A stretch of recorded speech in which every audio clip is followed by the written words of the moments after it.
I think we don't have too many people, so I think this should be fairly easy to do. If you're not speaking, obviously you can mute, but always remember you got to unmute when you're about to speak. I always forget that, and then people are sitting there wondering what in the world is he saying. Anyway, so if you put your little hand up the way you just saw me do that on mine.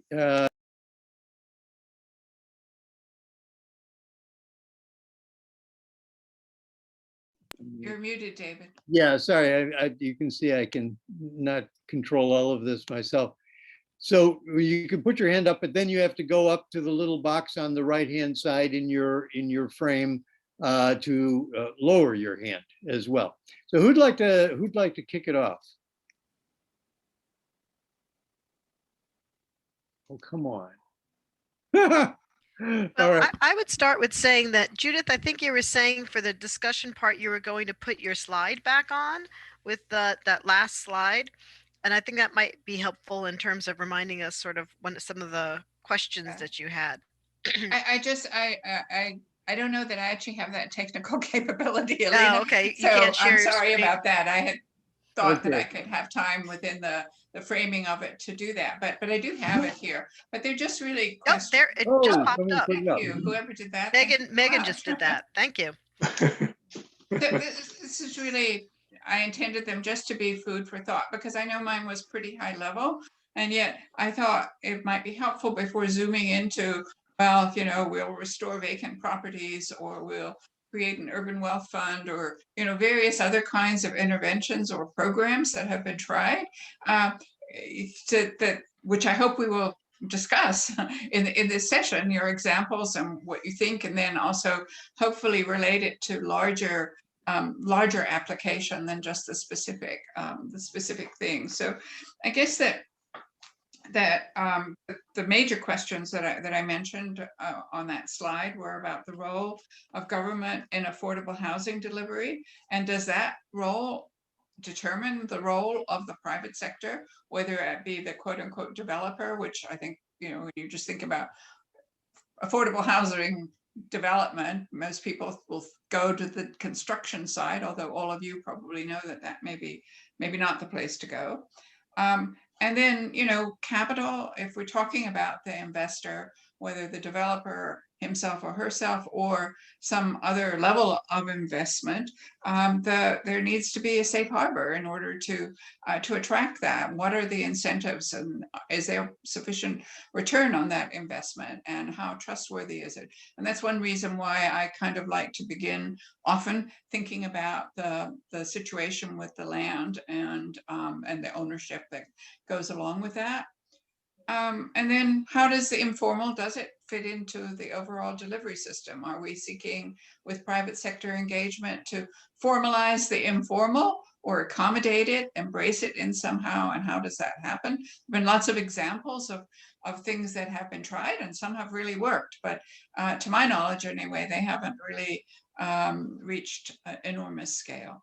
And then what role, maybe somebody mentioned, and slum upgrading and so forth, is there a role for the formal private sector within that kind of program, or how does it play? Maybe it's through PPP and infrastructure. So these are just kind of random questions that I had to kind of provoke, I hoped, discussion and examples and thoughts from all of you. I don't know all of you, but I know some of you have had lots of really good experience in these areas. So I hope that we will be able to learn from you. Okay, well, thank you, Judith. Let's go to Larry Hanna. I think I saw his hand to go up first, and then we will come to Steve Giddings after that, and others who want to raise their hand. Go ahead and thanks. There I go. Good. Well, nice to see all of you, and including the ones I don't know. I think both the water and the housing presentations really had a common theme, and that's about how you need to have a picture of the problem that is comprehensive and includes all the actors and all the factors. And just to illustrate what I mean, why that's so important, think of what's happened about rental housing in the United States during COVID. we've had most, if not all, the states and some federal policies that basically froze the status of tenants and actually invited them not to pay their rent. Hardly any discussion about the people who own these units who are not receiving their rent, and they've all got loans and obligations. And as you all know, a substantial number of the lowest value rental units in the United States are owned by individuals, people who own less than 4 houses or something like that. So I don't think point I'd like to take away from both the presentations is this unified view of all the factors and how they play together is really important. The phrase that was used that corresponds to the table that Judith incorrectly gave me sole credit for. This is work of many people over many years. Just happened to scribble it down that way that day, but I would be remiss to not mention that this is the work of many. The actual terminology we used for this is, as an objective, is the well-functioning housing sector. And that kind of, when you start to think of it, that includes everything we're talking about. And then you can kind of dig down in and think about how those parts work together. The starting point for all that work, and I have to give credit to Steve Mayo and Solly Angel, who's still working on these issues, is you have to start with well thought through definitions and measurement. And I think that's the way Judith started her discussion there. It's amazing when I speak to people, whether in the United States or around the world today, everybody's got a different idea of what affordable housing means. And if that's the case, it's very hard, I think, to get a grip on the more detailed aspects of discussion. Finally, of course, I always have to get this in before I stop speaking on this subject.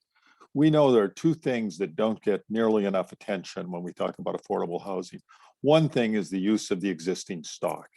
That's it does in pretty much every country, that far outnumbers the stock of new units that can be built and made affordable to the occupants. It's existing housing. And the other thing is, and I think the code word for this is California Prop 50, is you got to push the supply side. And that's largely regulations and largely focused on land use, land management questions. So that's my initial cut, but I think both presentations were really good and really reminded us all of the larger picture we need to talk about these things. Thanks, Larry. Steve, do you want to contribute on this? Did I unmute there? You did. Okay. Can you hear me all right? Yep.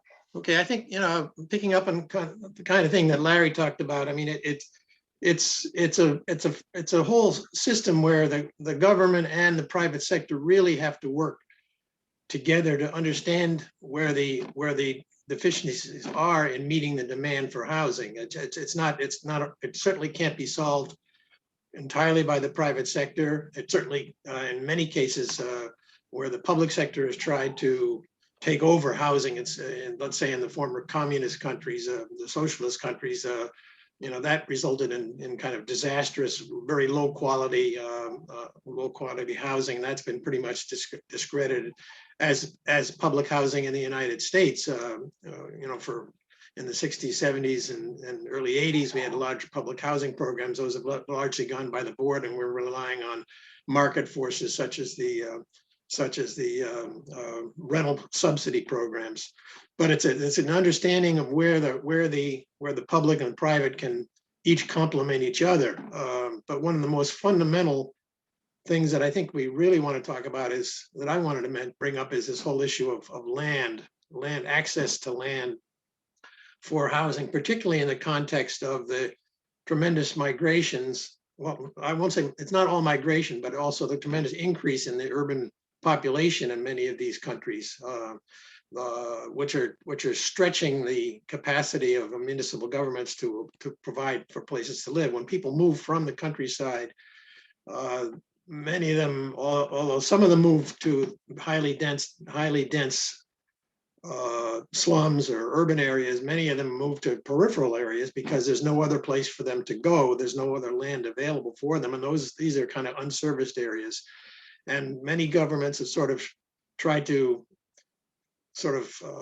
discourage these sort of sites and services programs that were popular in the 80s and 90s, were sometimes on the peripheries of cities, where land was cheap and available, but what it meant was there's a trade-off here where if you try to locate in a place where land is cheap, you're going to be far from places of employment.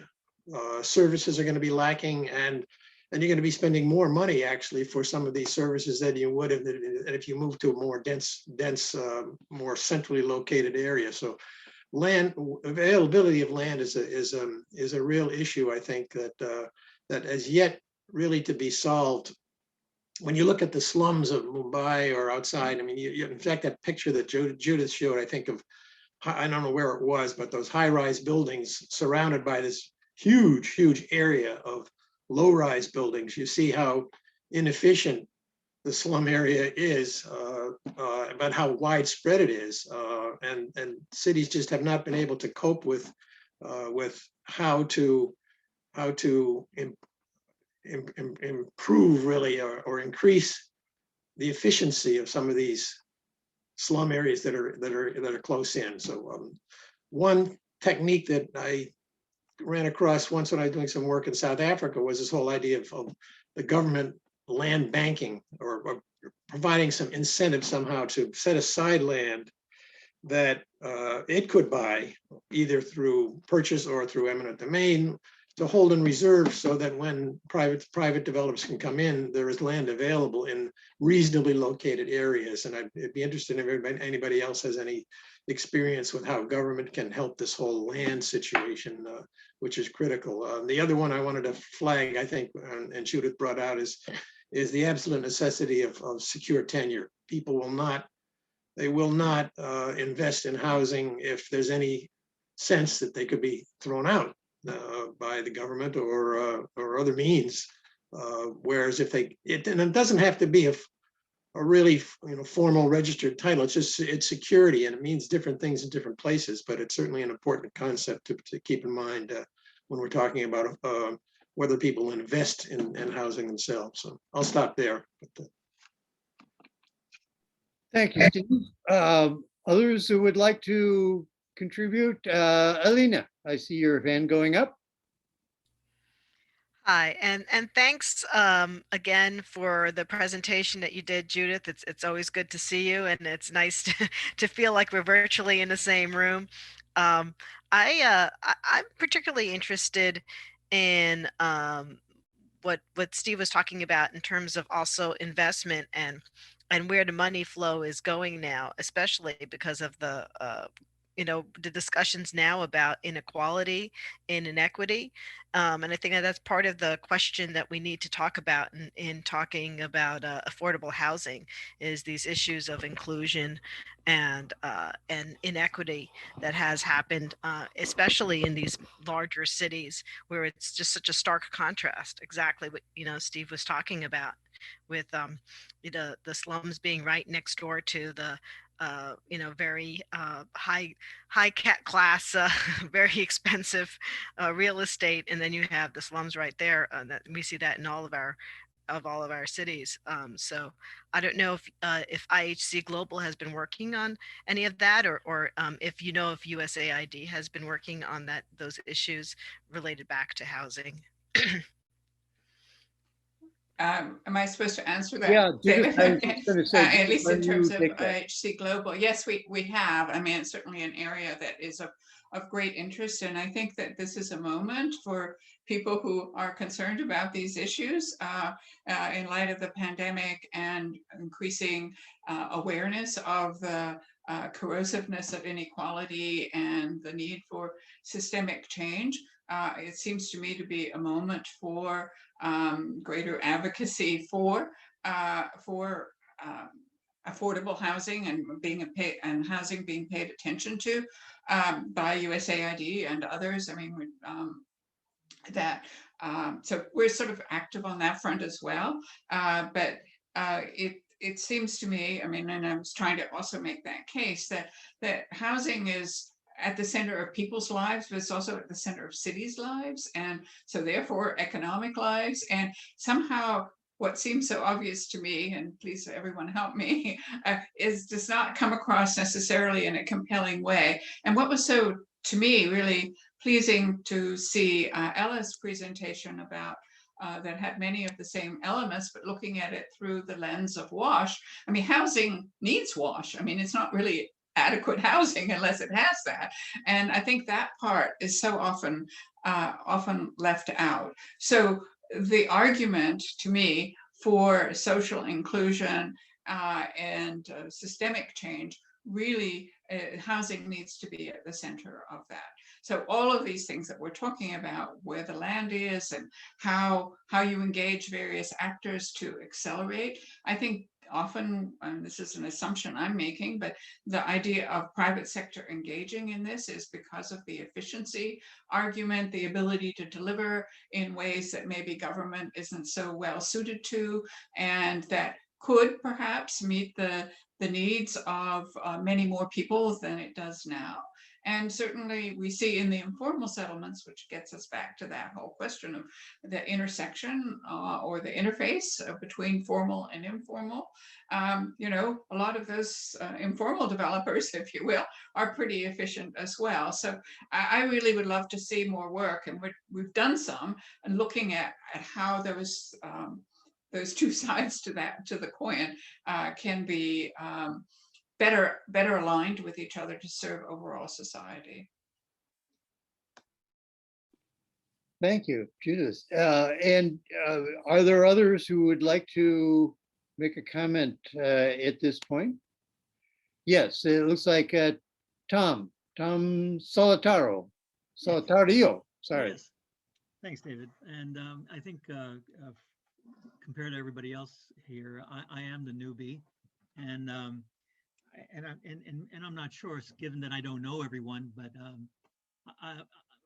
I come from the commercial perspective. Tom, I'm sorry. I don't know if anybody else is, but I'm having a little trouble hearing you. Testing 1, 2, 3. Hello, hello, hello. Still a problem? Tom, I don't know if you can turn up your mic at all. If there's any way of doing that, it's just a little bit faint.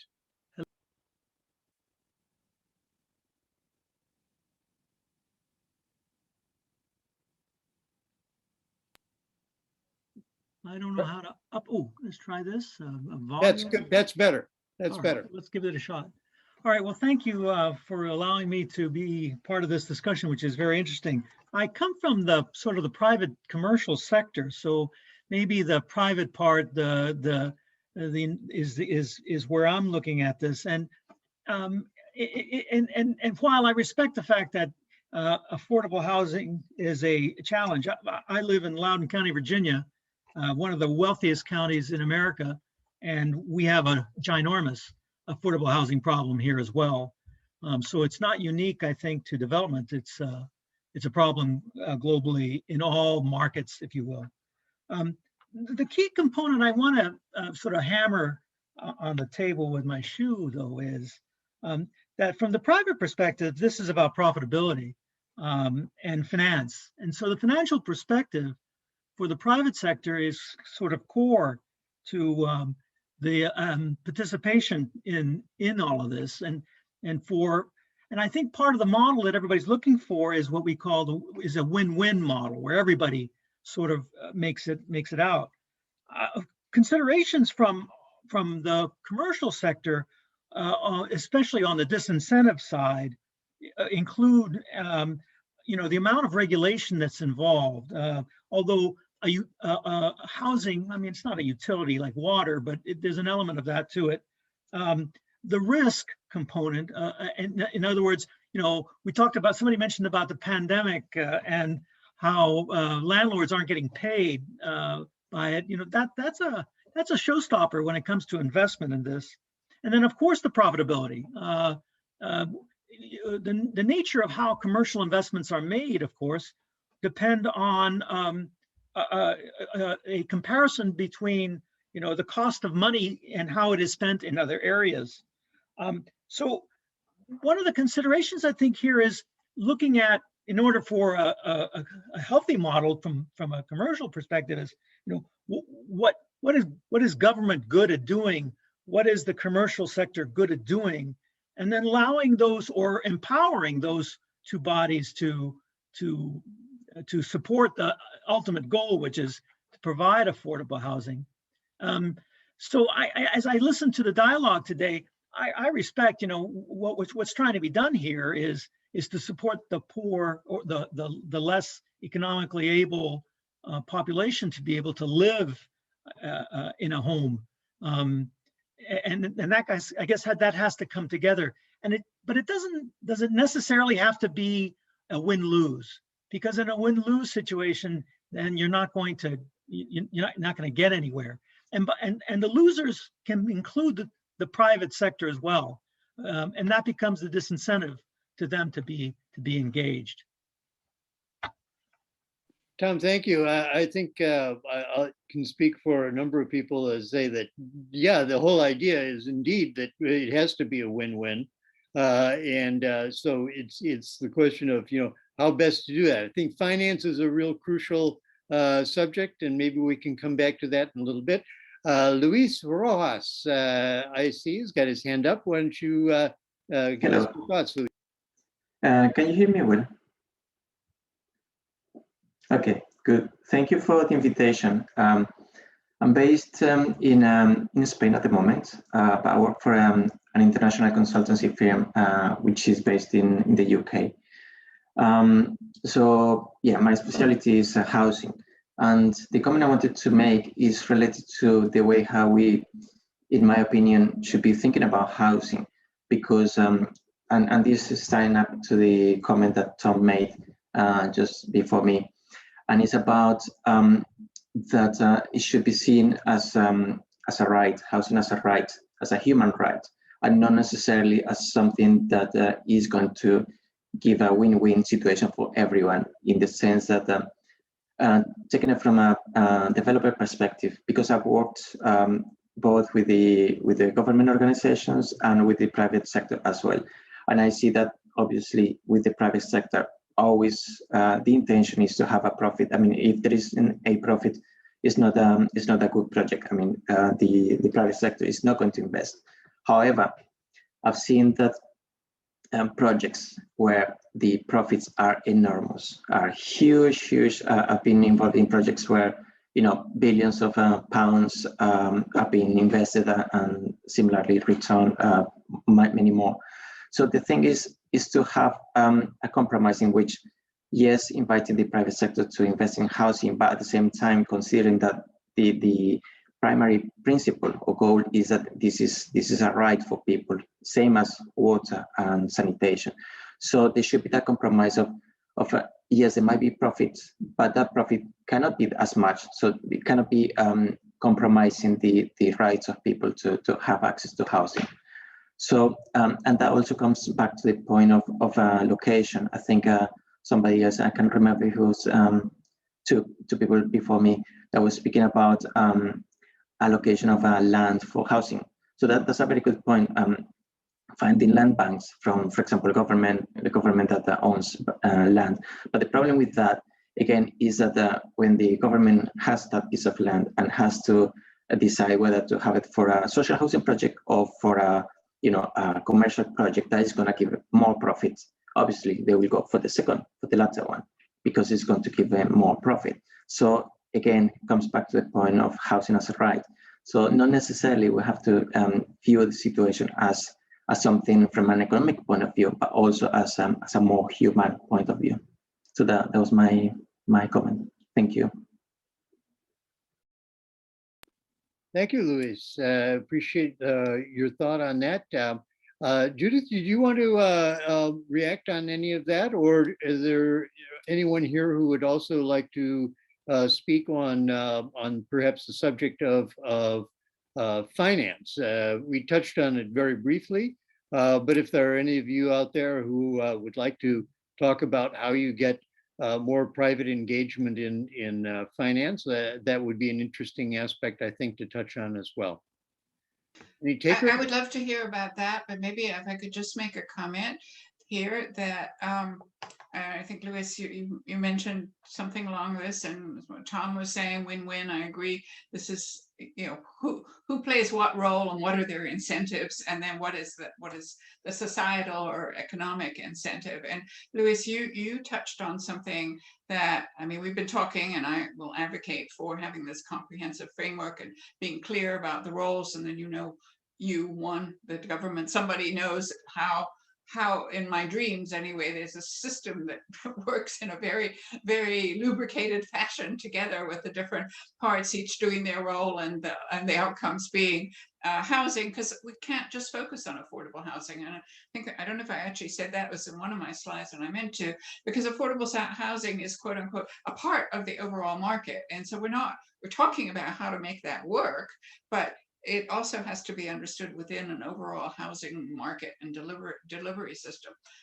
But what I really wanted to say here is that we can't all assume that all governments, if you will, or policy frameworks are going to view housing as the same thing, in the sense that some will view it as a good, and others, as you were alluding to, Louis, will view it as a right. And the different kinds of policies flow out from that.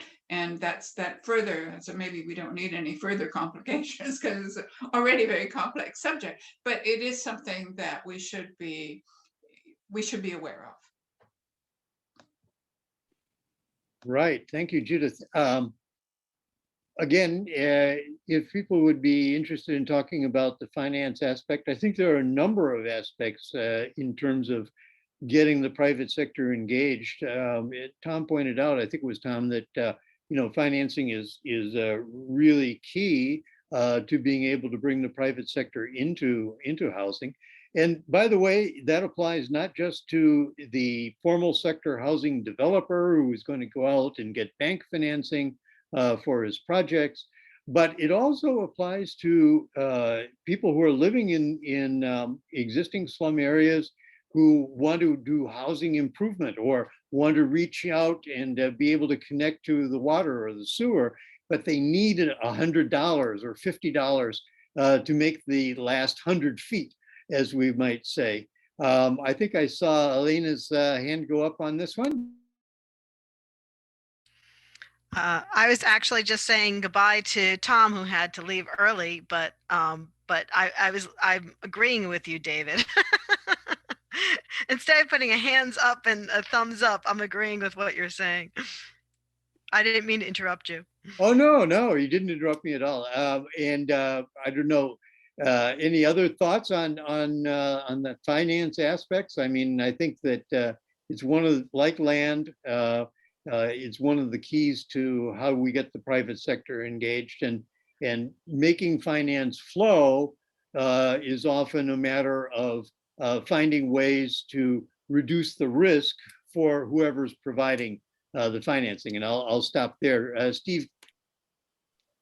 Yeah, I mean, you touched on a number of things, David, and particularly for the lower income segment where people are living in slums trying to upgrade their housing. I mean, there are a number of places that have tried getting microfinance, which is not specifically necessarily devoted to housing, but can certainly be used for housing. Bringing that into the formula.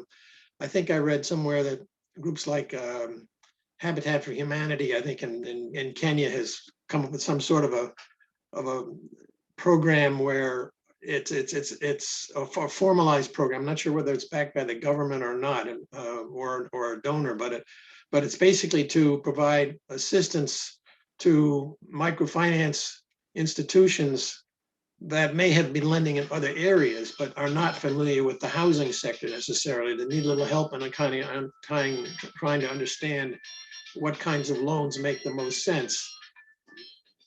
Let me show. Is that that's my phone? Sorry, my phone is somewhere, but it's not here. It'll shut up in a second. But anyway, I'd be interested in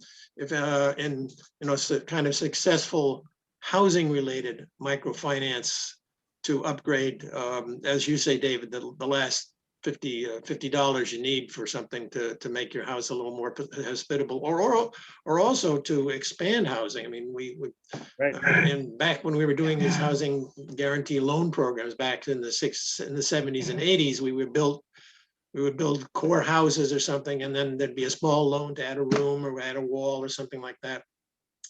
That has evolved through groups like Grameen and others, but I'd be interested in any other examples that people can think where they're Yeah, been I successful. think you're touching on something really very important in terms of reaching informal settlements. I would also say then that, you know, kind of some security of tenure and so forth there, occupancy if not ownership, is probably necessary, although not always. CHF at the time when I was there was doing a lot of work in microfinance for housing, specifically adapted loans. So it wasn't just an enterprise loan, but it was something that was adapted to the cost of a room, for example, was often a way that those loans were structured, is to enable people to improve or expand the existing housing. And what I've always wondered and wanted is, and we did a little bit of work now, and I don't know whether they have continued that or not, working with commercial banks, but if there's a way that government policy and or finance flow that could support this kind of finance and unlock it, and there are a lot of issues with that, informal employment as well as land, but to me that would really unleash a great power with the, you know, the energy of the informal sector as we talk about. Just a quick note you may have seen pop up. We've got about a minute left. Larry, did you want to comment on, I saw your applause for what Steve was saying, but maybe you wanted to pitch in a little bit on the finance question as well? Okay. Yeah, let me say a couple of things quickly. The financing story is quite complicated, but you can hear me clearly, can you? I think the question is sometimes, what are we financing? What do we need to finance for? And someone else said earlier in the session, it may have been Judith, that we're short of land. I don't think anybody's short of land. I'm not a fan of that way of describing the problem. What we're short of is permission to build there, zoning, and usually infrastructure. And so to focus on the physical land, it's all there. And densification, of course, within the existing permission is there. And there are cities around the world that have really figured out how to take infill and make it part of their affordable housing strategy. If that works, and because the construction and the building materials side of this market works pretty well, it's very competitive, and there's very little difference in cost of construction of an expensive or cheap house. It's just the price of the land and all that's embedded in that. So I think continuing to focus on how to make the market work more efficiently, pushing down what can be done with everybody winning, and then having intelligent, well-funded, and highly targeted subsidy programs. That's, to me, that's the whole story in a nutshell. To the main room. Thank you, Larry. Okay. Oh, no, I'm